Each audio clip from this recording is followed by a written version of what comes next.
So, Mandukya Upanishad, I was in love, deeply in love with that beautiful scripture. A romantic love has happened between that scripture and myself. So, my dear beautiful, grandest spiritual entities, my dear gods, my dear co-beings, co-gods, co-heavenly beings, immortal beings, creators, most courageous entities, I appeal to you. I bow my head and appeal to you. I appreciate your interest in spreading the truth, specifically which is captivated in Mandukya Upanishad. I appreciate your endeavor. And the degree of certainty getting enlightened by this scripture is always on a higher scale, I believe, is always on a higher scale. The degree of certainty is always on a higher scale. Certainty regarding enlightenment. Certainty regarding enlightenment. What my appeal is, before spreading the scripture, first of all, you have got to enrich yourself with the thorough knowledge of the scripture. You got to analyze it. You got to pursue the knowledge. You got to have the thorough knowledge of the scripture. First of all, that is very important. Second of all, you have got to focus on it. You have got to focus on it. First is knowing. Second is experiencing. Third of all, each particular sloka, verbally, you should be able to utter. That is why I have given it in the form of a beautiful lyric song. Kada? So, even orally also, you should have a grip on the slokas. These three are the prerequisite qualities which are very much needed for you to spread the truth which is captivated in scripture called grandest Mandukya Upanishad. That is very important. That's it. By this time you have sufficiently gained a comprehensive knowledge of what exactly is Upanishad and why this beautiful scripture is being labeled as, termed as, revered as Mandukya Upanishad. And marching ahead forward, shanti mantram. Shanti mantram is, shanti means tranquility. Mantram means a word captivated with knowledge. A word captivated with knowledge.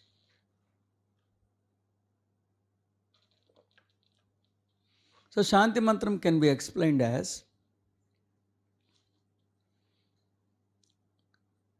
knowledge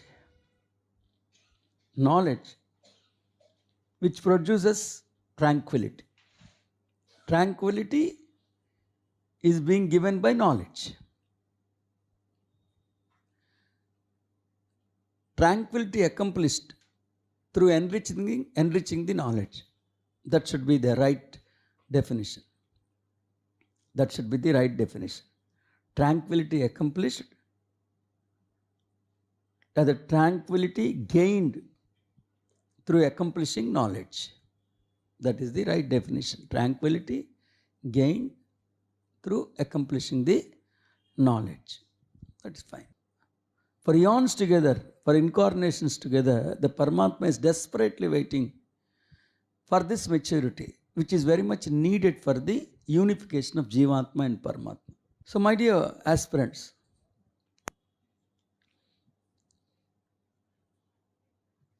the tranquility is the outcome of unification of Jivatma and Paramatma. The tranquility is the outcome of unification of Jivatma and Paramatma. And the unification is the outcome of inculcating this grandest knowledge taught in Mandukya Upanishad. That is why the moment an aspirant has entered into the arena of this beautiful knowledge, the celebration of Paramatma begins. The celebration of Paramatma begins. See, what I mean to tell you is, when an enlightened being who has accomplished enlightenment to the fullest extent, when the enlightened being gets embodied into an embodiment, and when he is available to me, I should also be available to him. Anything, if you are absent, any cause may be a lame cause, lame excuse, a lame excuse. When a guru is available to you, it is your fundamental duty to make yourself available to guru. If you are not available and began to say some lame excuse, any excuse is a lame excuse. Okay, na? That's, please clap for yourself. So, Shanti mantram, dearest aspirants, dearest divine beings, gods realized. You should be privileged to enter into the realm of club of realized gods, and you are one among them. Congrats. From my point of view, this is a Shanti mantra. It's an affair, spiritual affair between Jivatma and Paramatma. Prayer of Jivatma, praying its Paramatma. And the crux of this prayer is something miraculous. It appears to me that every Jivatma on a continuous basis should pray this prayer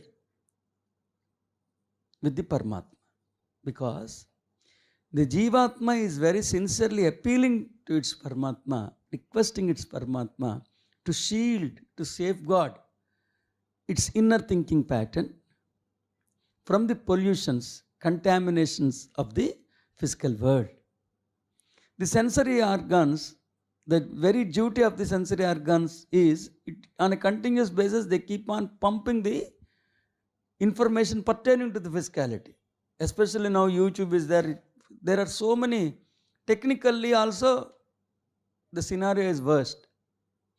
So the sensory organs, the very duty of the sensory organs is to pump, to apprise us with the physical affairs. If we entertain those physical affairs into our inner, then our inner consciousness, the thinking pattern of Jivatma, gets corrupted. Am I clear?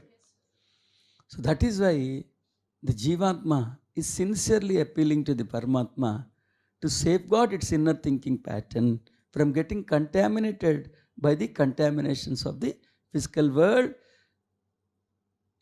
because the sensory organs are appraising on a continuous basis. Okay?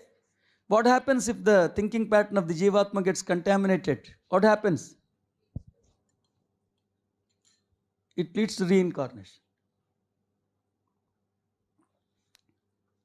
We are again puzzled in the vicious circle called cycle of reincarnation. Cycle called the helicopter of reincarnation. That's it. Am I clear? That's it.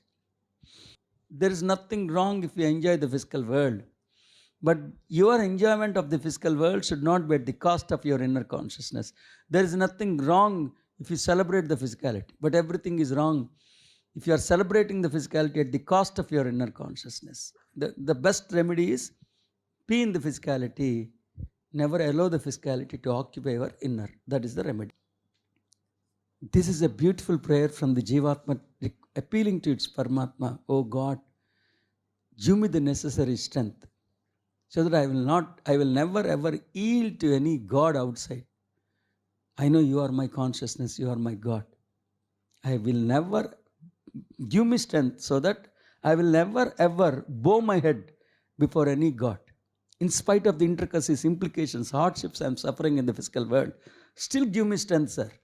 I do not want to become a beggar begging from the outsource. I know that you are there. I know that you are my breath. You are my everything. Please, please, I am begging you to give me strength so that I will never ever choose the outsource. That's it. That's it. My dear God, I know pretty well that you are a beautiful consciousness. Just like that, you can shift your gears to lower consciousness, from the lower consciousness to higher consciousness. Just like that, you can celebrate the pinnacle state of spirituality. But I know that my behavior plays a vital role. In the sense, I should not become hurdle for your evolution. Please mold my thinking pattern, craft my thinking pattern, so that my thinking pattern is never a hurdle for your spiritual evolution. So I should reflect you, I should mirror you, but not error you. That is the prayer. That's it. So, crux of the teaching.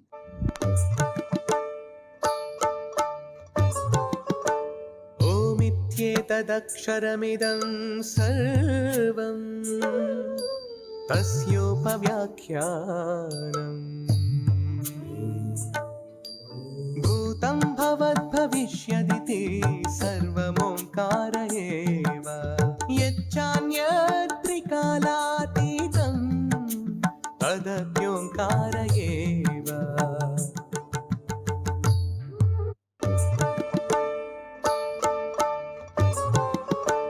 Omityetadaksharamidam sarvam tasyopavyakyanam bhutam bhavat bhavishyaditi sarvamomkara eva yacchanyadrikalaatitam tadapyomkara eva.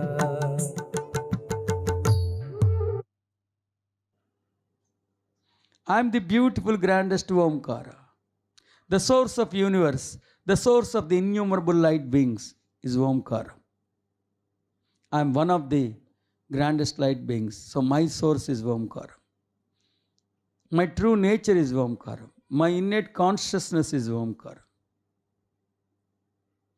And the astonishing thing is not only me, not only myself, all the light beings, all the light particles, and the entire universe is the product of Omkaram only. The source of all the light beings, the source of entire universe is again Omkaram. So, Omkaram is equal to this Swayam. Omkaram is equal to Sarvam. So, there is only a reconciliation between Omkaram, Swayam and Sarvam.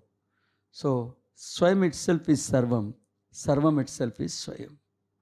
When the Swayam, this true I am, the true self, has expanded itself into several, then truly this Swayam is only existing. Only this oneness is only existing. Only this oneness has expanded itself into several. So, truly speaking, only the true I am is existing. This true I am is going to exist forever and ever and ever. So, this true I am, which is going to exist and which is the nucleus part of all the universe and all the light beings, which is going to exist forever, is endowed with a beautiful dimension.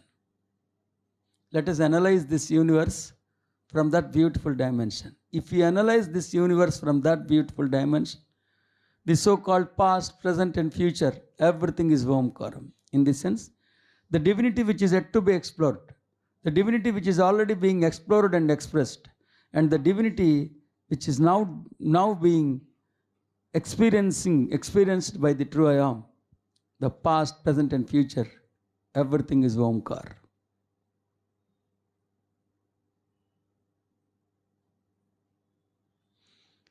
If there is anything else beyond this, past, present and future, even that divinity is revered as Omkar only.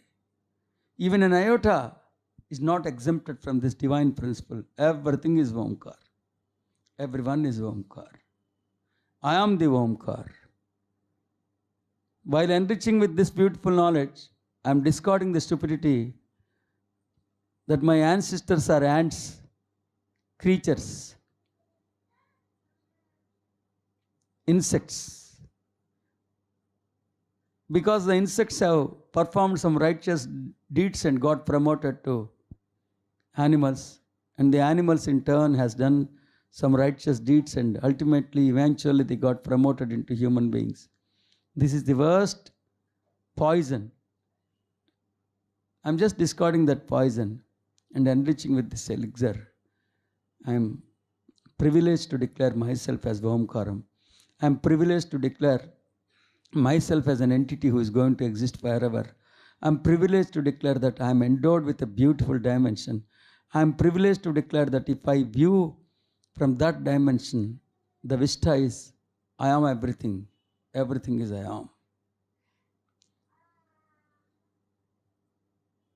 I am the Omkar. I am the Omkar. I am the Omkar. I am the Omkar. Astu. Tadhastu. Srirastu. Shubhamastu. Jayastu. Astu. Clap for yourself. This is not a thing to be investigated. It's a thing to be understood, realized. It's a law which cannot be questioned, but deemed to be realized.